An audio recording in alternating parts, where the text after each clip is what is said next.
Have you ever heard of Burkina Faso? The name may not sound familiar, but this small country in West Africa holds surprises that few people imagine. It has no beaches and does not appear on the most famous tourist itineraries, but it is far from boring. The name alone is powerful. Burkina Faso means land of honest men, as if it were the nickname of a real-life hero. And this idea of dignity and pride is present in everything there. It's the kind of place where everyone seems to know everyone else. Walk into a small shop looking for something. Within seconds, you'll have a string of phone calls trying to find what you want.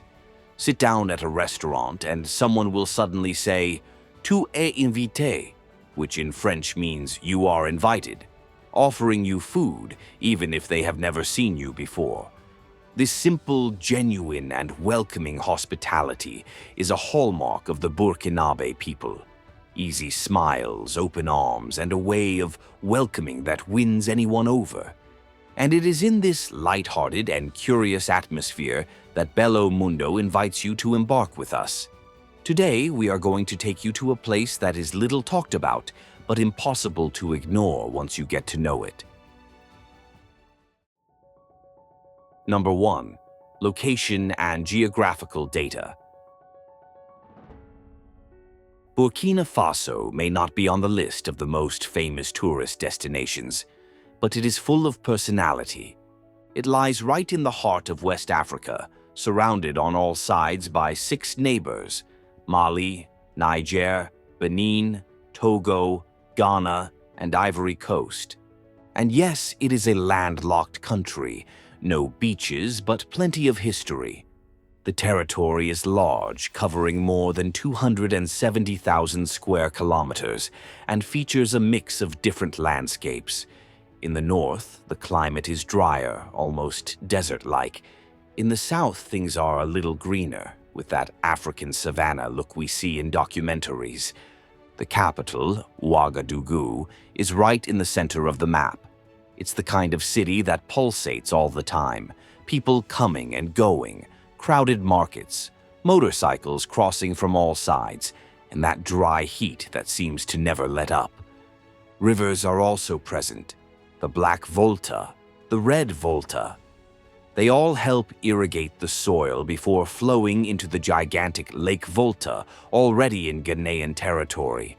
And even without large mountains, the country still has a highest point, Mount Tena Kuru, at a modest 747 meters.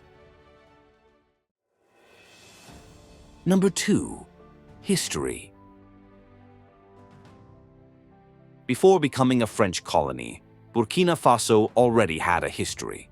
The territory was dominated by several local kingdoms, especially that of the Mossi, a people who still represent a large part of the population today. They had kings, their own traditions, and resisted European control for much longer than other African peoples. But at the end of the 19th century, the French arrived. They named the territory Upper Volta, after the rivers that cross the country. And so it remained for decades, a colony that served the interests of the metropolis, like so many others in Africa. It was not until 1960 that independence came. But, as in many newly liberated countries, the next phase was unstable. Governments came and went, some elected, others overthrown by coups. Until in 1983, a different name entered the scene: Thomas Sankara. Young, military, full of revolutionary ideas, Sankara became president after a coup and began to transform everything. He cut privileges, invested in education, gave women a voice, and called on the people to build a new country. He was the one who changed the name. It was no longer Upper Volta, but Burkina Faso. The choice was symbolic. In Moray and Dioula, the local languages, the name means something like land of upright men. A country of honest, hard-working people who face life head-on. The flag also changed. It became red and green, with a yellow star in the center, a symbol of the revolution. Even after Sankara's death and many political ups and downs, this phase remained in the memory as the moment when the country discovered who it wanted to be. And that identity lives on today. Number 3. Thomas Sankara, the African Che Guevara. And speaking of Sankara, if there is a name as well known in this country as Saddam Hussein in Iraq, Castro in Cuba, and Che Guevara in Argentina, the name Thomas Sankara is on the lips of every Burkinabe. For many people, he is a true national hero and symbol of integrity. From 1983 to 1987, Sankara led a revolution that shook everything up. He changed the country's name, planted millions of trees to combat desertification, vaccinated millions of children, banned forced marriages, fought polygamy, and made the fight against corruption his main battle cry. He sold the government's luxury cars, encouraged citizens to build schools and roads with their own hands, and said that the true wealth of a country lies in its people. His image, simple, driving a red Volkswagen Beetle and wearing ordinary clothes, became legendary. To this day, his face adorns murals, t-shirts, and posters in Ouagadougou, especially at the National Heroes Monument, where his statue remains a living reminder of a time of hope. Number 4. Interesting and tourist attractions.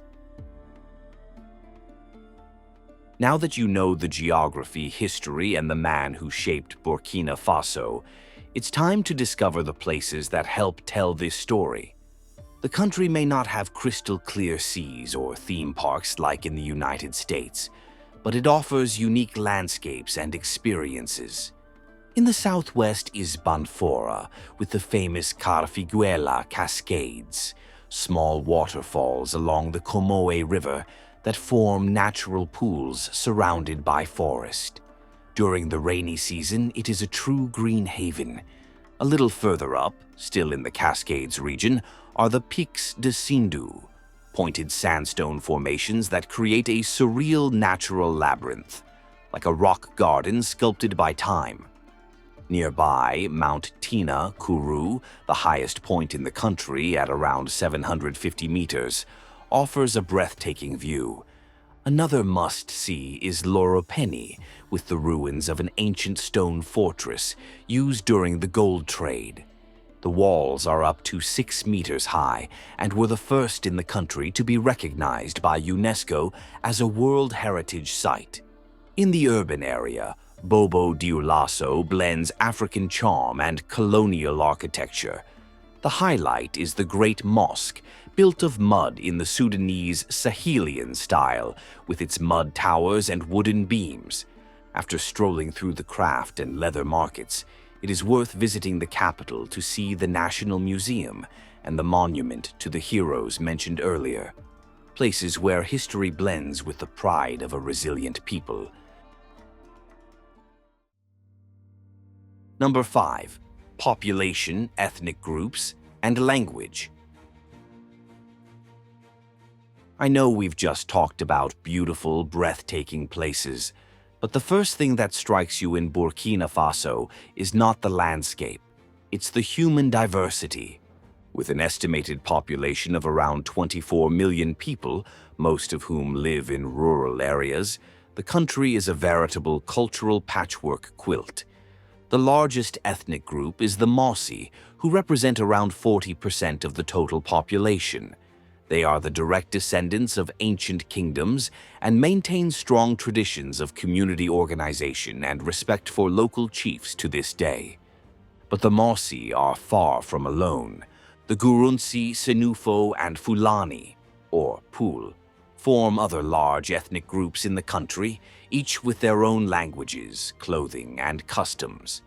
In the north, closer to the Sahel, live groups such as the Tuaregs, known for their blue clothing and nomadic lifestyle, and the Bozo, who dominate river fishing. This mix is completed by immigrant communities from neighboring countries such as Ghana, Mali, Togo, and Ivory Coast, who settled there in search of peace and work. Amid this diversity, French is the official language, a legacy of the colonial era, but it is not what you hear on the streets. Moray, the language of the Mossi, and Dioula, a cousin of Mali and Bambara, are the real protagonists of everyday communication. And here's a nice detail: the country's name itself unites these languages. Burkina means honor in Moray, and Faso means homeland in Dioula. Together, the words create the motto that makes the people so proud: land of upright men. It's as if every time someone says the name of the country, they are making a declaration of principles. And that says a lot about the people who live there.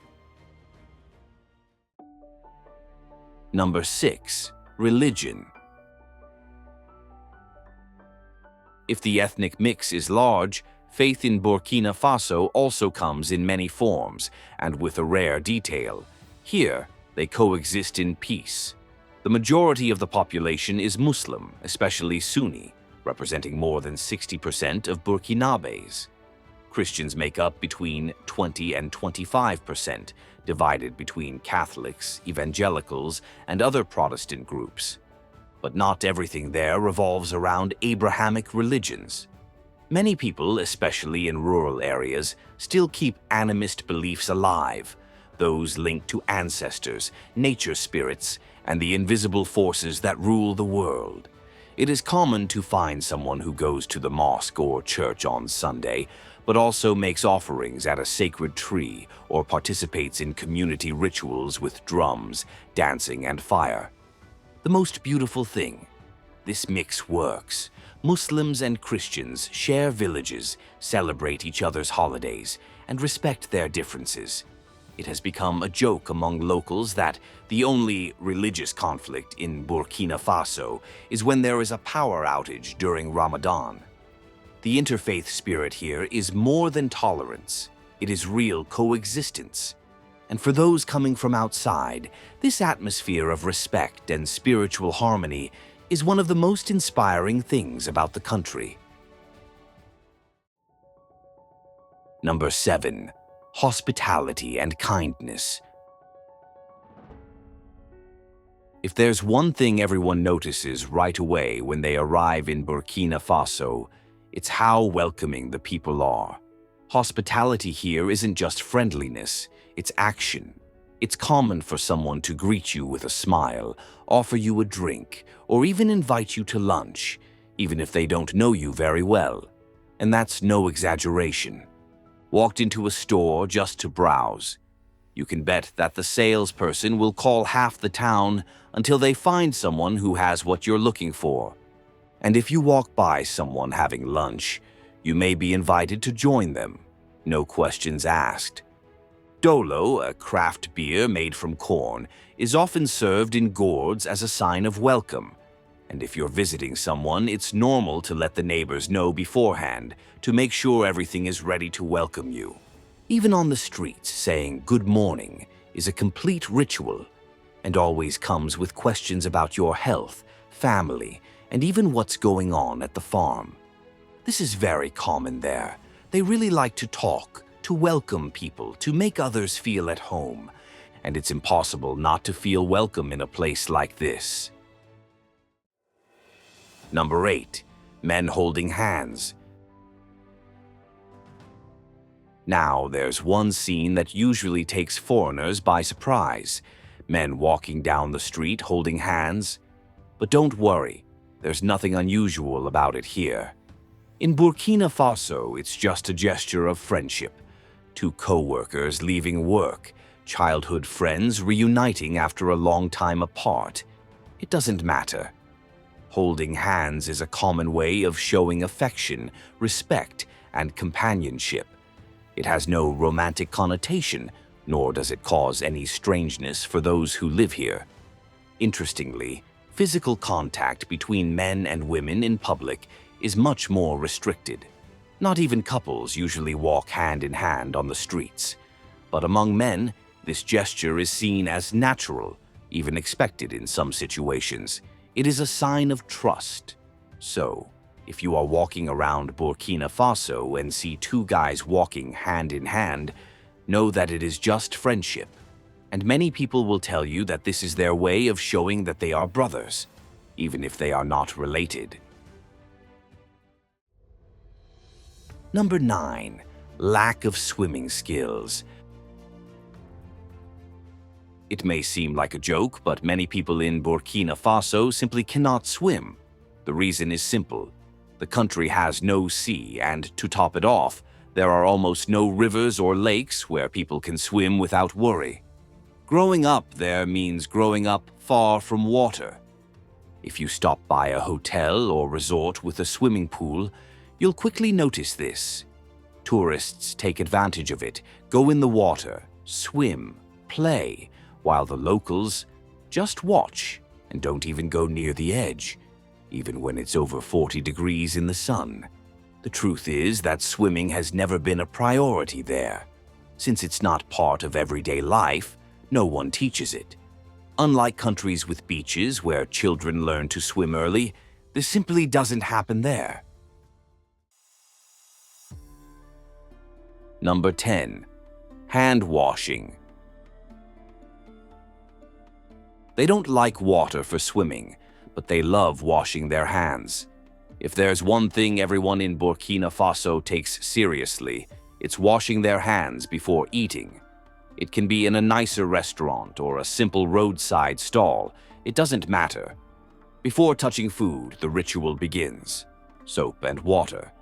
And you don't even need a bathroom or a fancy sink, you know? Anywhere you go, you'll find a small bucket with soap and water right at the entrance, really improvised. Everyone uses it without anyone having to tell them to. It's cultural, it's customary.